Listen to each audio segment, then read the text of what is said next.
je veux dire, un des plus importants, je peux dire, ça a été fait récemment, puisque les villes de Zabadani, Bloudan, Bourqain, Madaya et Sergaya,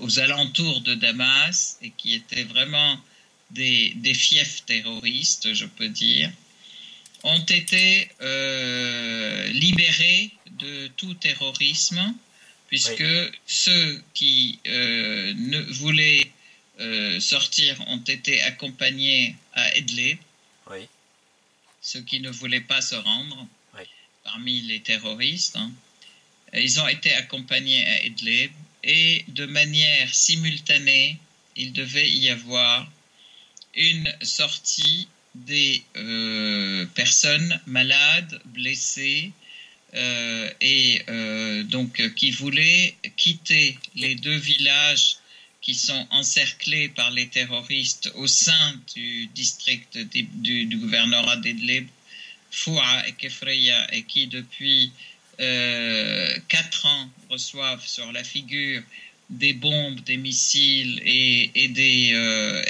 plus obus. Un blocus total et des obus, ajouté à un blocus total de tout. Donc des vivres, on les empêche de... Donc en fait, cet accord était normalement... donc les terroristes sortaient de ces villages autour de Damas, donc ils arrivaient à un point Rachidine, et pendant ce temps aussi les personnes civiles qui devaient sortir, qui voulaient sortir de Foua et Kefaria, arrivaient aussi à Rachidine, donc les terroristes les laissaient sortir. Et donc l'échange se faisait de manière simultanée. Ok. Oui. Bien sûr, l'État syrien respecte sa parole, et ces terroristes sont sortis et presque arrivés à Idlib. D'abord, les terroristes n'ont pas laissé sortir les civils d'Idlib. Oui. Ils les ont gardés pendant 2 jours, 36 heures exactement, dans les cars. 36 heures. 36 heures. Il faut quand même remarquer que c'était des gens qui étaient malades, blessés. Il y avait surtout beaucoup de femmes et d'enfants. Beaucoup d'enfants. Voilà. Ouais. Et pendant ce temps, les terroristes qui étaient à Routa, dans la Routa, ils ont fait parvenir des messages aux terroristes d'Idlib leur disant nos amis à Idlib, vous avez la mission de faire capoter cet accord, et c'est à vous d'agir. D'accord. Donc on voit à la télévision même, ils ont propagé ça partout. Ils tenaient une affiche en disant nos amis d'Idlib, c'est à vous de faire capoter cet accord. D'accord. Donc voilà. Ah, ils l'ont bien fait capoter. Après les avoir affamés, attendez, j'arrive. Après les avoir affamés, les gens arrivent donc au point Rachidine, qui est le point de synchronisation, je peux dire. Et voilà qu'il y a une voiture, donc on les empêchait de manger, etc., puisqu'ils les ont gardés 40 heures, dans les 36 heures dans les voitures, dans les cars. Il y a une voiture qui arrive, et puis quelqu'un qui va cogner à toutes les fenêtres en disant « Ah, vous avez, la voiture de vivres arrive, venez manger, venez prendre des vivres, etc. » Donc, et venez, il y a des sacs de chips, des sacs de pommes de terre, etc. Venez les prendre. Bien sûr, les gamins courent. Ils ont été affamés depuis 36 heures, on ne leur a rien donné. C'est diabolique. Ils courent pour prendre les sacs de bouffe et de chips et de je sais pas quoi. Et quand il y a une grande concentration de gamins comme ça autour de la voiture, le mec, il se fait exploser lui-même. dans la voiture. Ouais. Explosion, donc des gens, essentiellement des femmes et des enfants. 125 morts, c'est ça? On n'en a pas vu un intrifilé dans la presse internationale, ouais. Dans la presse qui se dit démocratique. Là. 125 morts, dont 68 enfants, je crois, c'est ça? 90 morts, 90 enfants, 180 morts et blessés. Et pas une ligne dans les médias mainstream occidentaux. D'une part. D'autre part, des disparus. Il y a une cinquantaine de disparus jusqu'à maintenant. Donc en fait, les gens ont dit, les blessés ont été amenés dans des hôpitaux de bataille, dans les hôpitaux en Turquie, parce que tout ça, ça se passe dans les lieux qui sont dominés par les terroristes. Hein. Oui, forcément. Et ils ont été amenés dans les hôpitaux en Turquie, etc. Pendant 3 jours, les gens qui ont réussi à sauver leur peau, les gens qui n'ont pas été touchés, ils ne savaient pas où était le reste de leur famille, s'ils étaient morts, blessés, s'ils sont dans les hôpitaux, s'ils sont... Après, ils n'ont même pas laissé les voitures, les ambulances rentrer pour les sauver. Les ambulances syriennes. C'est démoniaque. C'est absolument démoniaque. C'est vraiment le summum du crime. C'est incroyable. Et ça, pas la moindre, non pas seulement pas la moindre ligne dans la presse, on n'en a pas parlé, mais ceux qui dirigent ces opérations, ils n'ont même pas été condamnés, même verbalement, par les médias. Dans le Précitrep, vous citez carrément le Qatar comme impliqué dans cette affaire. Voilà. Alors, justement, on découvre par la suite que cet accord, le Qatar a été aussi une partie prenante de cet accord, puisque le Qatar avait des prisonniers en Irak, et ces prisonniers, dont font partie quelques princes, c'était des gens qui étaient venus, soi-disant, chasser dans le désert irakien, et qui étaient venus avec des quantités importantes d'armes et d'argent. Ah oui, d'accord. Des valises de dollars et des armes. Donc ces gens ont été arrêtés et donc venait pendant ce même temps une délégation du Qatar pour les libérer, et donc c'était donc les accords, l'accord a été tripartite, si on peut dire. C'était libérer les personnes qui sont assiégées de Foua et Kefreya, et puis en contrepartie faire sortir les terroristes des villes de Zabadani, Bloudan, Borqin et Madaya. Les accompagner jusqu'à Idlib. Ceux qui veulent se rendre, ils se rendent, et ceux qui ne veulent pas se rendre, ils continuent, mais ils sortent avec juste une arme légère. Et comme ça a été toujours le cas au niveau des réconciliations et au niveau des régularisations, et donc on laissait en contrepartie aussi sortir les civils assiégés de Foua et Kefreya, qui sont en train de subir les terroristes dans leur sillage depuis 4 ans. Donc les laisser sortir, et tout ceci en même temps. Donc il fallait libérer cette délégation qatari, pas ces chasseurs qataris qui ont été arrêtés avec des armes et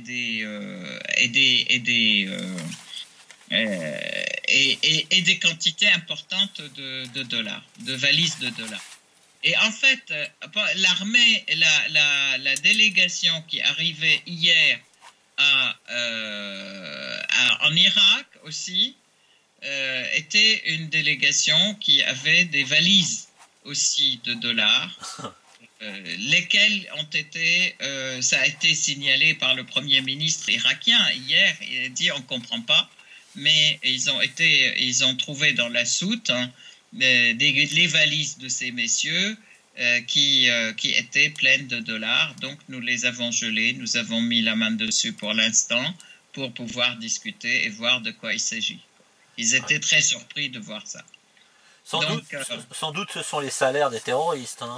Voilà, tout à fait. Donc je veux dire, c'est quelque chose d'assez incroyable et qui est connu de tous. Et là, c'est la preuve évidente. C'est l'évidence même, je peux dire. C'est des preuves contraignantes qui montrent comment le Qatar soutient les terroristes, d'ailleurs en Iran, en Irak et en Syrie, de toute façon. Et l'Arabie Saoudite, pareil, de toute façon. Donc, ils s'en sont pas cachés, ils ne s'en sont jamais cachés, oui. mais bon, là, ce sont des manières, bien sûr, très loyales pour soutenir la soi-disant révolution syrienne, comme Al-Jouber qui racontait dans le congrès de la sécurité hier en disant que nous devons tous aider le peuple syrien à choisir et à se débarrasser de son dictateur, oui. etc. C'est les propos d'Erdogan, ça, hein? Oui, mais ça a été repris par Al-Jouber aussi, le ministre des Affaires étrangères saoudien. Oui. Ouais. Donc effectivement, il y a une convergence très très inquiétante. Oui, évidente même entre l'Arabie Saoudite. En fait, ils convergent pour détruire la Syrie. Oui. Ça, ce qui laisse entendre une menace militaire claire d'invasion turque au nord de la Syrie et avec la coalition américaine, britannique, jordanienne, saoudienne au sud. Hein. Il y a oui. quelque chose quand même qui est très très oui. très inquiétant. Mais, moi je dis en fait, bon c'est sûr que le soutien de ces pays au terrorisme n'est plus approuvé, mais ce qu'il faudrait c'est que l'ONU en prenne acte et que tous les pays du monde voient un peu les réalités. D'ailleurs c'est pour ça qu'ils occultent la télé syrienne, la radio syrienne. Oui, chaque journaliste qui en parle, soit il est occulté. Moi, j'ai mis en ligne, il y a quelques jours, en fait, une vidéo qui informe les gens sur comment se passent non seulement les réconciliations, mais les gens qui ont été arrêtés, qui racontent comment ont été enrôlés les gens dans le terrorisme et oui. par qui ils sont aidés. Eh ben, cette vidéo a tenu 4 minutes sur le net et elle a été supprimée. Toutes les personnes à qui je l'ai envoyée m'ont dit elle a été supprimée, on ne l'a pas vue. Et effectivement, j'y retourne, elle a été supprimée. Voilà, c'est comme ça qu'on continue à propager les mensonges et à faire croire aux gens ce qu'on a envie de leur faire croire et à cacher la vérité, à cacher les réalités. Oui, d'où le refus de la constitution d'une commission d'enquête de l'ONU qui viserait à vérifier qui a utilisé le gaz de combat à Al-Shiroun. Mais ils ne se sont pas empêchés de décider, enfin les Américains ne se sont pas empêchés de décider des sanctions contre les scientifiques syriens, hein, soi-disant impliqués dans la fabrication ou l'utilisation des gaz de combat en question.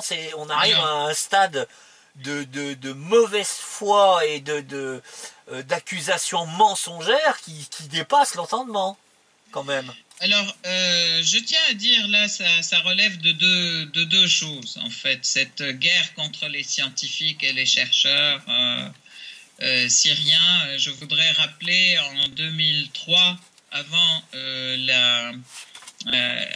l'invasion de l'Irak, en fait, oui.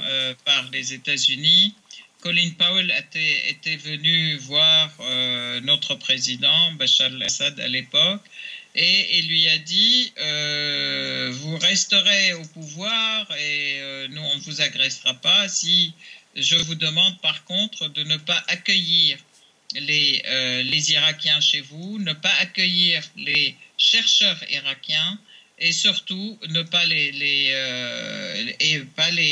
universitaires.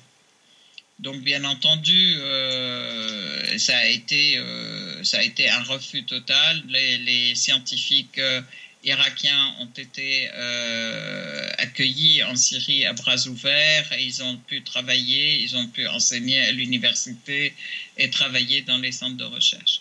L'idée, c'est qu'il ne faut pas que les pays arabes puissent avoir une élite intellectuelle, qu'il n'y ait pas d'avancée au niveau de la recherche scientifique, qu'il n'y ait pas de personnalité scientifique et de personnes.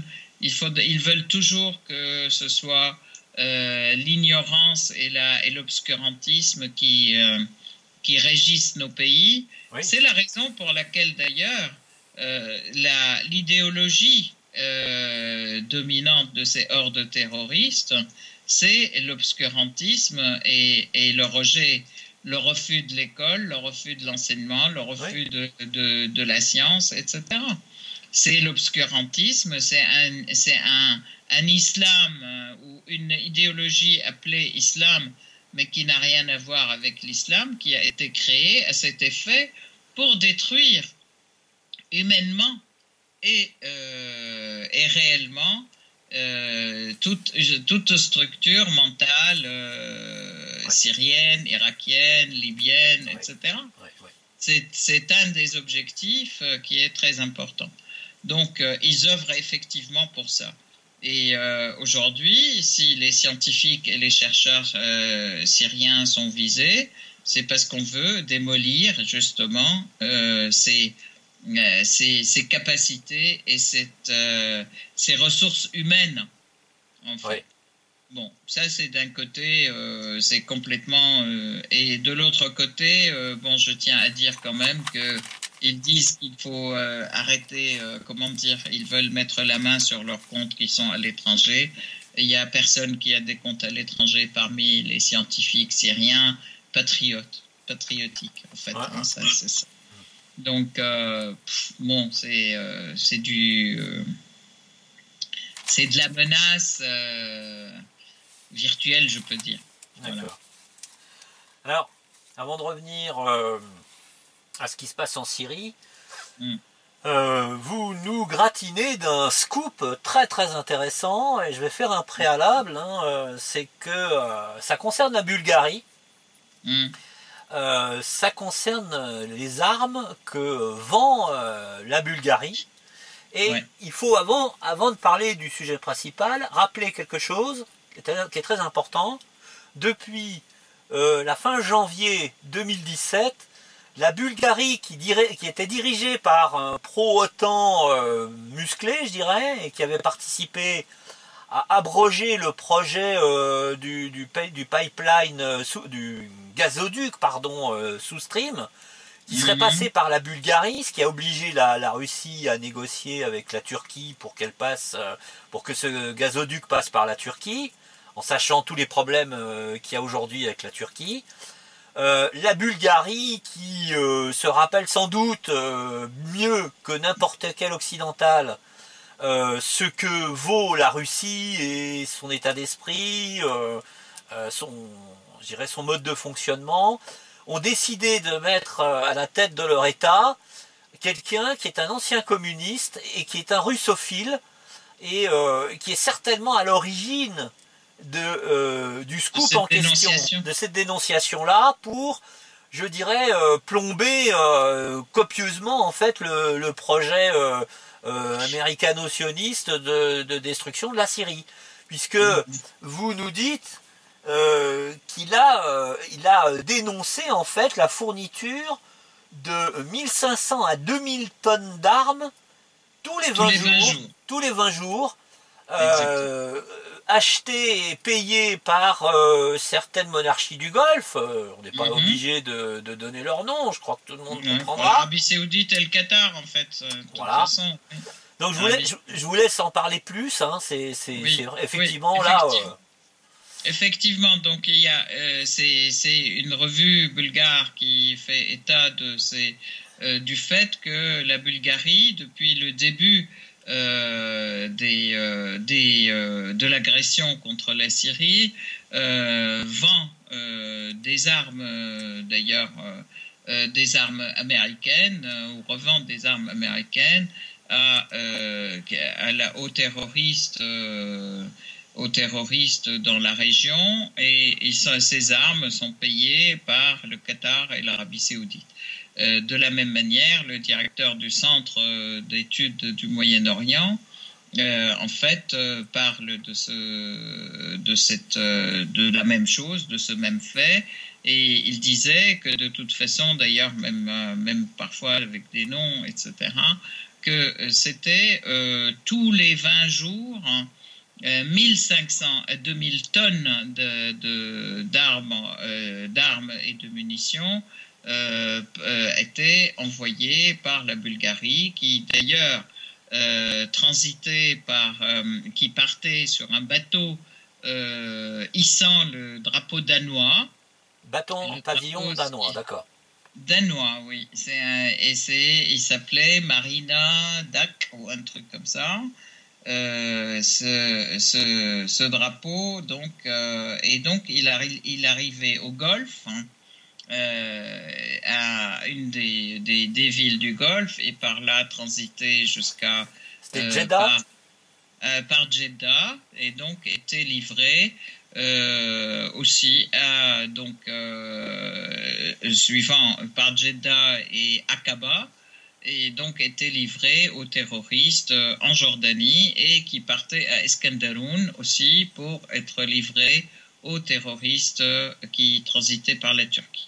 D'accord. Voilà. Et donc qui venaient donc en Syrie, soit par la Jordanie, soit par la Turquie, ou par les deux, de toute façon, par les deux bouts. Voilà. Et donc tous les 20 jours, il y a des expéditions très importantes de ces 2000 tonnes d'armement, et qui à chaque fois les plus modernes et les plus avancés, les plus évolués, etc. Et y compris, ils sont arrivés jusqu'à avoir des trucs contre les avions qui se portent. Des systèmes légers anti-aériens, oui. Voilà, anti-aériens. Merci. Et donc ce cirque-là dure depuis 6 ans, hein? Ah oui, tout à fait. Depuis 6 ans, tous les 20 jours. Tous les 20 jours, 1500 à 2000 tonnes donc, bien sûr. Et la Bulgarie touche cet argent. Donc, voilà. Alors, et ce sont des armes américaines, en fait. Oui. Ce sont des armes américaines. Alors la particularité, c'est quand même que comme le président qui donc est présent, qui a été élu en tout début d'année là, récemment, il n'hésite pas à remettre en question cette chose-là, parce que ça engage militairement et internationalement son pays, hein, en tant que co-responsable d'une entreprise terroriste, hein, quoi qu'on en dise. Et donc, apparemment, une enquête a été ouverte. Hein. L'État bulgare aurait ouvert une enquête sur ce sujet-là. Et donc, c'est très mauvais, en fait, pour les terroristes, pour les financiers, les fournisseurs d'armes des terroristes, et pour tous les pays qui utilisent les terroristes en Syrie pour détruire le pays. Hein. Parce que si une enquête a lieu, évidemment, c'est évident que le résultat va être rendu public. Et donc, ça va exposer, encore une fois, d'une manière officielle, la collusion, le lien direct et le lien criminel qui existe entre certains pays occidentaux et les terroristes en Syrie comme en Irak. Hein. Tout à fait, tout à fait, tout à fait, tout à fait. Donc, vous avez évoqué, on va le faire peut-être un tout petit peu plus précisément, les avancées notables de l'armée syrienne dans la banlieue de Damas. Oui. Hein, oui. Vous avez cité Al-Kaboun, vous avez cité aussi.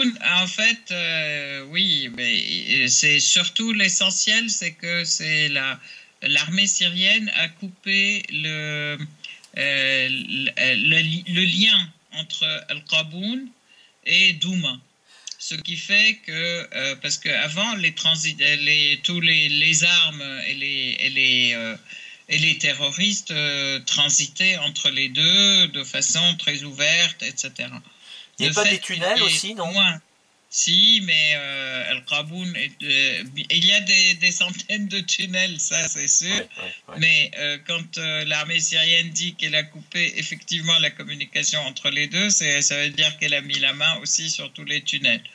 Donc en fait, les deux lieux, aussi bien Qaboun que Douma, sont surtout Douma, qui est le fief important de terroristes, et c'est un réservoir très important pour eux dans la région, étouffé complètement, enfin puisque il y a eu, va étouffer, je peux dire, puisque avant-hier cette communication entre Qaboun et Douma a été coupée et que l'armée syrienne a pratiquement le contrôle de la ville de Qaboun.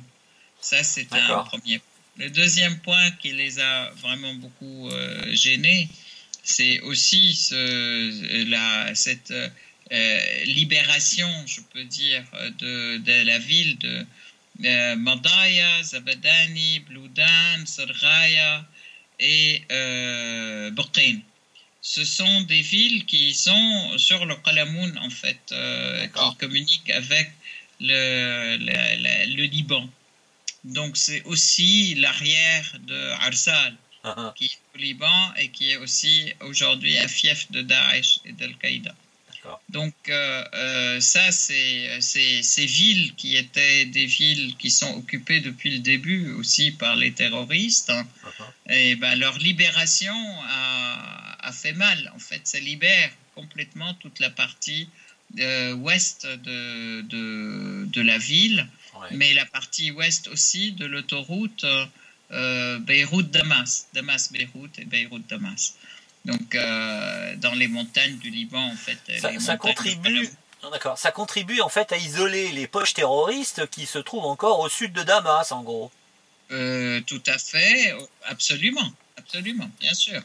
Au sud et celles qui sont aussi encore dans le Qalamoun à Arsal. D'accord. Vous avez parlé... C'est une avancée très importante et stratégique pour l'armée syrienne. Et puis en même temps, donc aussi, l'avancée se fait aujourd'hui à Jisr al-Shrour. Jisr al-Shrour, vous savez que c'est entre Alep et Idlib. Donc c'est un point aussi très important. Jisr al-Shrour a été un réservoir important aussi de terroristes. Et maintenant, le fait que l'armée syrienne mettre la main sur Jisr al-Shrour, ça fait mal, ça leur fait mal, quoi. Et d'où l'intervention israélienne, américaine, turque, etc., et française, et tout le monde qui s'agite pour sauver les terroristes. Tous ceux qui prétendent lutter contre le terrorisme, ils interviennent là en force pour les sauver. On imagine bien que pour contrer le succès de l'armée syrienne, on a apparemment aussi une avancée dans la vallée d'Al-Gab. Oui. Et l'armée syrienne, et ça confirme, les attaques quotidiennes et acharnées dans le sud de Damas comme à Daraa, ce qui indique que quelque chose a l'air de se préparer, parce que il se suicide pas, ou alors s'il se suicide, c'est pour un but bien précis. C'est pas à ce niveau-là, malheureusement, on peut pas dire que c'est un baroud d'honneur. Et l'armée syrienne fait face carrément à des hordes, des armées de terroristes qui infini. Ouais, et qui sont équipés. Ils sont alimentés tous les mois. Voilà. Et ben oui, puisque on vient de savoir que tout ça vient de la Bulgarie. Et précisément, ces hordes de terroristes ont équipé de matériel lourd, de blindés, de canons anti-chars et donc de canons anti-aériens également. Et ça, c'est pas pour faire du jardinage. Oui, tout à fait. Voilà. Donc c'est pour donner une idée des avancées de l'armée syrienne et aussi malheureusement des réactions des sponsors des terroristes. Il faut savoir évidemment que l'armée syrienne continue d'avancer sous la protection de l'aviation syrienne et russe. à fait. Et puis, comme vous dites, l'armée a coupé le lien entre Al-Qaboun et Jobar en détruisant toutes les communications, les tunnels entre les deux parties. Entre Al-Qaboun et Douma. Voilà, ok. Oui, oui. Donc ça va déjà précipiter rapidement la défection supplémentaire des terroristes qui sont maintenant isolés, hein, puisque là, maintenant... Oui, tout à fait. C'est bien pour ça qu'on voit à l'échelle internationale tous les atlantistes et tous les pays qui soutiennent le terrorisme, qui lèvent le ton pour les aider. C'est ça. Ouais. Et pour attaquer encore plus l'État syrien. Donc c'est vraiment pour aider les terroristes. Et c'est, je dirais, le rapport, le papier de Monsieur Hérault hier n'est qu'une preuve supplémentaire que malheureusement la France continue à collaborer, à soutenir les terroristes et contre la Syrie, etc. Et qu'ils sont... malgré le fait qu'ils disent qu'ils sont contre le terrorisme, ils continuent à l'alimenter. Et là-dessus, je peux dire, j'aimerais bien attirer l'attention de la population en France, en fait, que l'État français ne défend pas la population française non plus du terrorisme, puisqu'il coopère et collabore avec les terroristes. Oui. Donc, vous n'êtes pas protégé et vous risquez d'avoir pas mal d'attentats terroristes en France, puisque de toute façon, les terroristes, il faut bien qu'ils reviennent et ils reviendront chez vous. Oui. Et ce qui est la déclaration, le renouvellement des accusations de Jean-Marc Ayrault contre Bachar el-Assad, compte tenu du fait que de toute évidence, c'est une mascarade montée avec les casques blancs, cette affirmation d'une preuve incontestable est très inquiétante, puisqu'un État ne s'engagerait pas dans un mensonge en sachant que tôt ou tard on en découvrirait la composition. Et c'est une menace grave, hein, c'est une menace inquiétante au sujet d'une éventuelle, peut-être très probable provocation supplémentaire du style Rancheroun, qui serait utilisé par l'OTAN pour une intervention à beaucoup plus grande échelle que la frappe qui a été réalisée par Donald Trump sur la base aérienne de El-Sherat. Oui, tout à fait. Donc c'est... On espère quand même que de toute façon,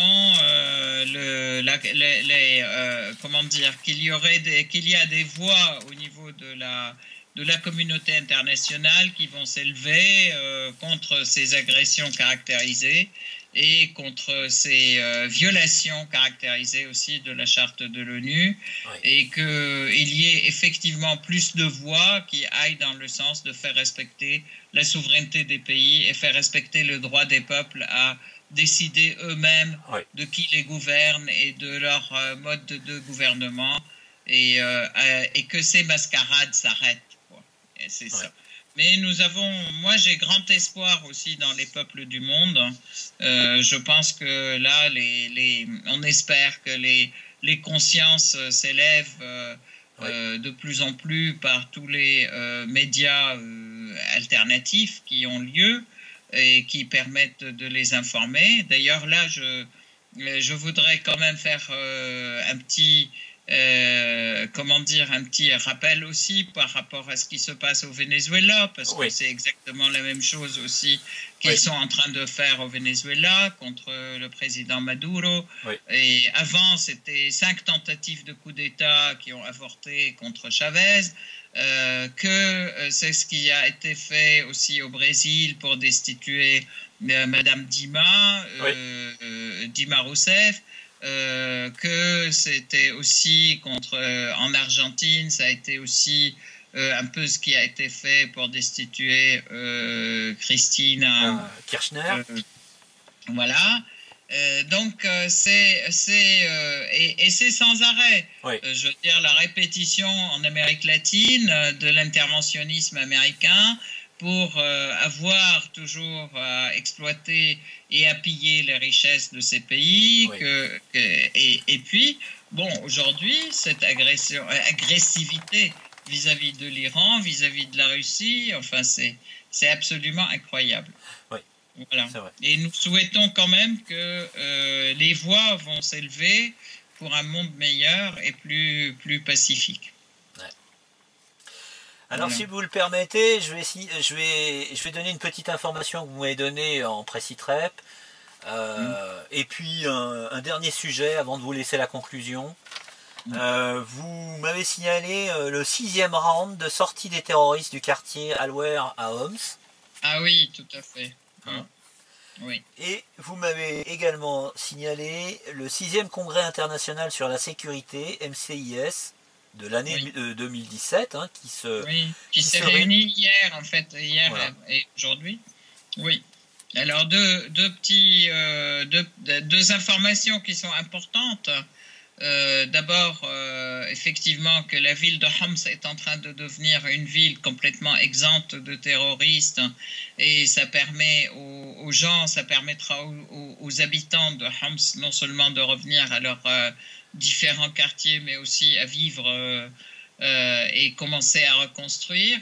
Je peux dire que la ville de Homs est tranquille, puisque là, on est dans la phase 6 de l'accord, en fait, de la sortie des terroristes du quartier Al-Wa'ir de Homs.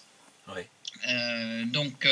Et qui se passe comme c'était prévu, c'est-à-dire que les terroristes qui veulent continuer dans leur action terroriste, ils sortent et ils sont accompagnés à Idlib ou à Jarablus aussi, dans le nord de la Syrie.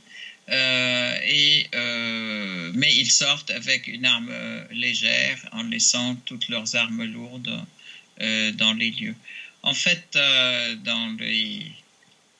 c'était ça me fait penser à quelque chose que je n'ai pas dit quand les terroristes sont sortis de Bloudan et Madaya et Boqain, c'est qu'ils ont fait brûler tous les lieux où ils étaient. Et ce sont des incendies qui ont duré des jours, des journées entières, parce que, en fait, on ne sait pas ce qu'il y avait dedans. Donc, probablement, ils brûlent toutes les munitions, tous leurs documents, etc. Donc, c'était des incendies qui ont duré. Et à chaque fois qu'ils se retirent d'un endroit, ils brûlent les lieux où ils étaient. C'était comme ça à Alep-Est aussi. Lorsqu'ils sont partis, ils ont brûlé tous les lieux où ils étaient. Voilà. Bon, ça, c'est par rapport à la sortie Al-Wa'ir. Nous souhaitons, aujourd'hui, je peux dire quand même qu'il y a beaucoup de réconciliations qui sont sur le point d'aboutir en Syrie, que la Syrie sera très prochainement exempte de tout terrorisme. Nous en sommes sûrs, quels que soient les soutiens extérieurs de ces terroristes. Ça, c'est un premier point. Et deuxièmement, le peuple syrien continuera dans sa voie de construction et d'indépendance et de souveraineté et de construction du pays. Donc voilà, dernier point, donc juste un petit commentaire concernant le Conseil, le Congrès sur la sécurité, le Congrès de Moscou sur la sécurité, qui a réuni 20 pays hier, y compris des pays qui sont d'ailleurs hostiles et qui soutiennent le terrorisme. Donc l'intérêt, c'est que effectivement des pays comme les États-Unis, la France, etc. y soient. Les interventions en fait ont tourné puisque c'est la Russie qui dirigeait l'ordre du jour et le débat essentiellement sur la lutte antiterroriste dans le monde, et sur le fait que appel après appel ils appellent tous les pays à se joindre à cette lutte contre le terrorisme. Donc voilà, il y avait même l'Arabie Saoudite, il y avait même le Qatar qui était présent. Donc c'est un fait, je pense que c'est un événement important. Le fait que ça se tienne à Moscou, c'est un événement qui lui donne aussi plus d'importance, puisque maintenant, jusqu'à présent, ça a été toujours les pays occidentaux qui étaient à l'initiative de ces types de colloques ou de congrès pour la sécurité dans le monde. Le point important aussi, c'est que on a parlé bien sûr de l'Ukraine, on a parlé de la Syrie, on a parlé aussi, enfin l'intervention russe, c'était rappeler quand même que de toute façon nous devons œuvrer pour la lutte entre-terroristes dans ces pays, il rappelait aussi que les mesures de déploiement des armes, etc., dans les pays qui sont aux frontières de la Russie, c'est quelque chose qui n'est pas du tout constructif et qui n'est pas du tout dans le sens de la paix. Et bon, la Russie renouvelle toujours son appel pour que tous les pays luttent ensemble contre le terrorisme, qui est le danger réel aujourd'hui pour tous les peuples et pour toutes les civilisations et aussi pour la paix mondiale. Bon, ce qui est intéressant aussi, c'est que comment dire, je crois que c'est important en fait. Ils ont aussi salué l'initiative Astana, qui d'ailleurs est en préparation dans un avenir proche d'ailleurs, dans le mois à venir. C'est le 6e round Astana je crois, c'est le 5e ou le 6e. Oui, ça doit être ça. Astana, c'est le 5e Astana, je crois. D'accord. Oui, et donc ça se prépare, ce qui est plutôt une bonne chose. On peut dire que en fait, les élections aussi qui se font dans les différents pays vont dans un sens, dans l'autre, etc. Bon, moi, avant de dire le dernier mot, je pense que de toute façon, il est clair que Trump a été repris en main peut-être par l'administration américaine, des néoconservateurs qui veulent mener la guerre un peu partout. Bon, je pense que le jeu n'est pas complètement terminé. Je pense que les rapports de force risquent de se changer. Les élections françaises vont tout à fait dans le sens de le résultat des élections françaises va à renforcer, je peux dire, la présence des positions des néoconservateurs américains en France. Oui, très, très nettement même. Ça, c'est le premier tour. On ne sait pas de quoi le deuxième tour va être fait. En tout cas, je pense que c'est assez dur pour la France, puisque ça a été en fait un tournant qui pouvait aller dans le sens des intérêts du peuple français. Aujourd'hui, il est plus dans le camp des financiers, des finances qui dominent, donc aussi sans doute dans la ligne des néoconservateurs américains. Oui. Des élections qui ont été émaillées par une somme considérable d'incidents extrêmement curieux, car convergents dans de multiples villes, et qui laissent penser, il faut dire les mots comme ils sont, c'est-à-dire à une manipulation, à une fraude électorale massive. Et que la présence au second tour de la leader d'extrême droite pourrait n'avoir pour objectif que de laisser passer en fait le candidat Macron, qui lui a déclaré des choses extrêmement inquiétantes au regard de la Syrie, puisque il estime que Bachar el-Assad, enfin c'est des déclarations qui restent à confirmer parce qu'elles ont été de multiples fois reprises, mais on n'a pas d'enregistrement typique de l'individu en train d'exprimer ces choses-là, mais il aurait expliqué que pour lui c'était inconcevable que Bachar el-Assad ne puisse pas se retrouver sur les bancs du CPI, et que la Syrie pourrait faire l'objet d'une attaque française avec ou sans l'accord de l'ONU. Hein. Donc, bon. Oui, de toute façon, en fait, bon, je crois que pour la Syrie, les choses vont changer. Je tiens à rappeler quand même que Hérault lui-même, lorsque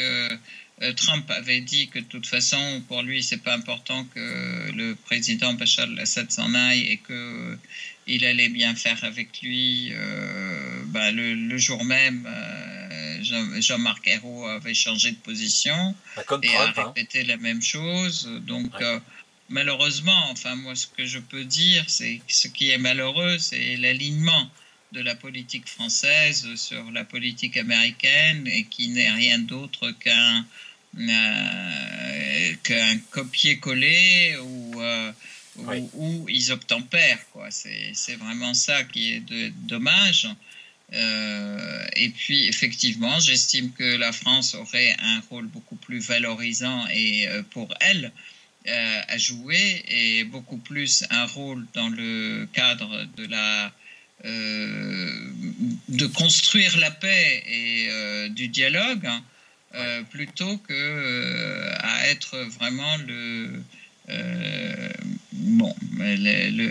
sous-fifre des Américains.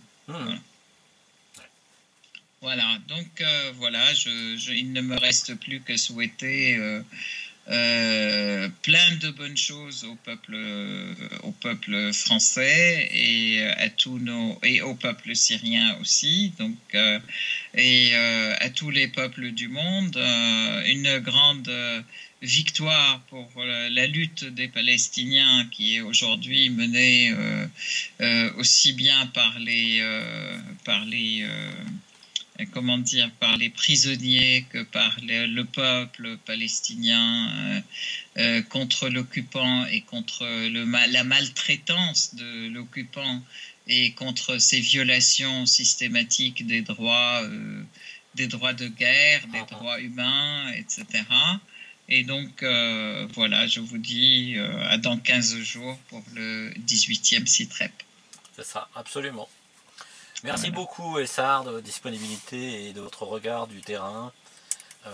Même si vous êtes à Paris, vous avez suffisamment de liens avec votre pays pour avoir des informations de tout premier plan. Ah oui, tout à fait. Et merci pour ça, et à très bientôt dans 15 jours. Donc. Merci à vous et à très bientôt. Au revoir.